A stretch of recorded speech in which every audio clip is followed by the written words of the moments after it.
मुख्यमंत्री माझी लाडकी बहीण या योजनेचा शुभारंभ झालेला आहे आणि त्यासाठी पात्र असणाऱ्या महिला भगिनींसाठी अर्ज भरण्याची प्रक्रिया सुरू झालेली आहे।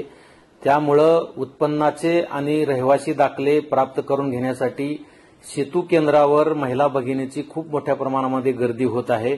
माझी आपणा सर्व माता भगिनींना विनंती आहे की आपण कुठल्याही सेतू केंद्रावर किंवा तहसील कार्यालयामध्ये जाण्याची आवश्यकता नाही। आता उत्पन्नाचा दाखला आणि रहिवासी दाखला सुद्धा काढण्याची आपल्याला आवश्यकता नाही।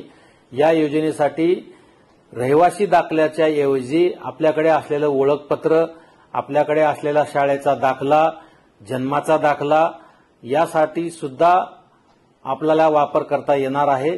त्यामुळे रहिवासी दाखला काढण्यासाठी कृपा करून आपण गर्दी करू नका।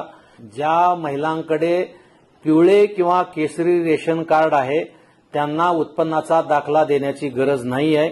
समस्त महिलांना विनंती आहे की आपापल्या गावामध्ये तलाठी, ग्रामसेवक, अंगणवाडी ताई, अंगणवाडी मदतनीस यांच्या माध्यमातून आपला अर्ज स्वीकारला जाणार आहे।